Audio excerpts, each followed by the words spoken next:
Evan Zangren. This is my eighth fire reflection. The eighth fire is an Aboriginal prophecy that means now is the time for reconciliation.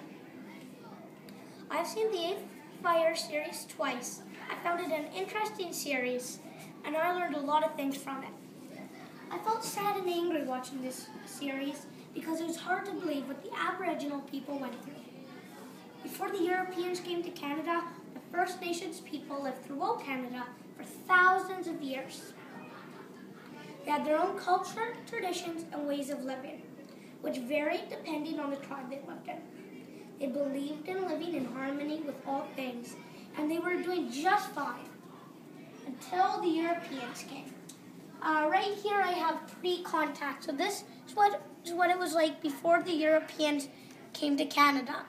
They used to do traditional sweat lodges, use the 4 medicines. I was burning 3 of the medicines right here in the smudging bowl.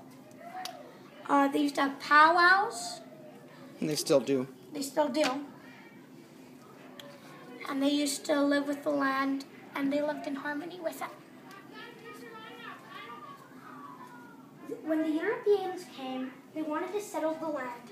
And in order to do this, they made agreements with Aboriginal people called treaties. This meant Aboriginal people gave up the land for certain rights and benefits, like entitlement to land, education, and health care. And they were under the impression they were going to be able to be in control of their own lives. Okay, back to reality. Aboriginal people's rights were taken away. They lost their land and were placed on reservations. Then came the Indian Act. Like Walkanu said, we were promised the best, but we got the worst. The government wanted to control Aboriginal people, and this act defined who they were and told them what they could and couldn't do. In many ways, it still does today. For a long time, they weren't even allowed to practice their spirituality and traditions. I can't imagine being told I'm not allowed to go to church. And if that wasn't bad enough, the government created residential schools, separating children from their families to take the Indian out of the child and strip away their identity. It hits home for me because several of my great aunts and uncles had to go. I was very lucky that my grandpa was very lucky that he didn't have to go. To where? Residential school. In residential school, many children were raped, abused, and even killed. Indian Fire Walkanu talks about during this time, many Aboriginal kids were taken from their families and adopted into white families, taken away their culture, identity. This must have been really, really awful.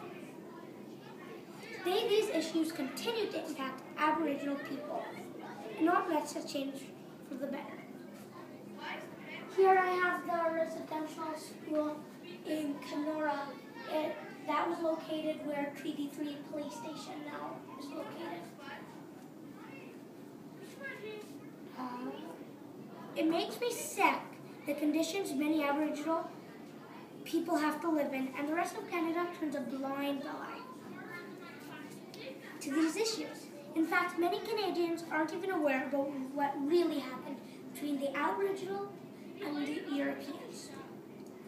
Today, the Aboriginal people are standing up for the rights and what was promised to them by the government.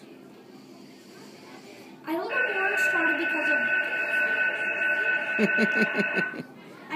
started because of Bill C-45, which weakens the environmental laws that protect waterways, and many of which run through Aboriginal lands to jeopardize hunting and fishing.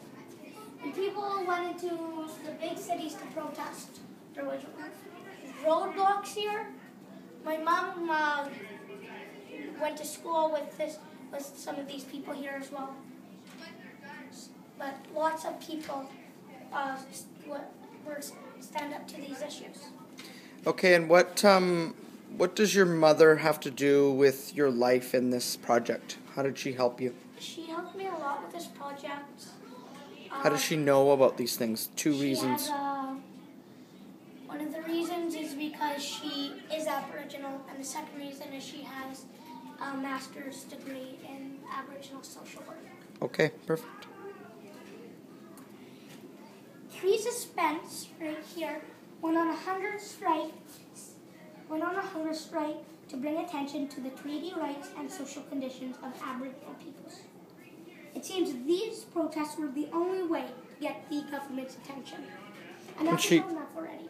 She also was protesting the environmental bill, right? Yes, but she claims she had nothing to do with I don't know more. I did research on that. Right. She started it. She fueled it, though. Yeah. Good. Enough is already. It's time for the 8th fire. I made this, and in this cage I have Indian Act, Métis land scripts, and the treaties. The reason I put these in a cage is because that's what these documents put. This is what these documents put the Aboriginal people into, a cage. They had no rights or choice in what's going on. This piece of paper is my great-great-great-grandfather's, and this is a Métis land script, and what they would do is to give up their Aboriginal rights. They would be given $160 or 160 acres of land, many of which didn't get. Lies. More lies by the government. Okay. And one more thing on top here is this. What is that? This is a document from, I have a better one here. This is a document published in this is about a racist comment put in a newspaper in Morris. That's a town in Manitoba. Right here you can see the editor put in, Aboriginal people are demanding unrealistic expectations of the government and who are in some cases acting like terrorists in their own country. And Indian natives want it all, but corruption and laziness prevent some of them from working for it. This is a professor from U of M, University of Manitoba, and he wanted to go talk to the editor. The editor refused. So what he did, this professor, he went around to talk to people in the community, and the mayor said, he doesn't support it at all, it's awful.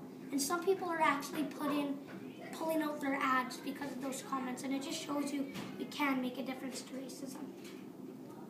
Thank you. And I think to move forward in the future, this is what we need to do.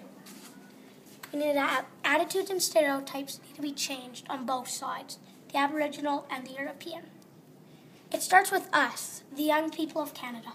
We need to say no, and we need to say no to racism and spend time really getting to know each other. And every Canadian should learn about the real history of Canada, and this should start in the school systems. I think there needs to be healing for Aboriginal people and all the things they have gone through so that the future generations are healthy and happy. We should try to live by the 7 grandfather teachings: love, honesty, respect, truth, courage, wisdom, and humility. The government needs to allow Aboriginal people to take control of their own lives and communities and work with Aboriginal people to settle the treaties and decide what to do about the Indian Act. And I think that there is hope for the future and believe in the 8th fire can be achieved. Thank you. That was my 8th fire reflection.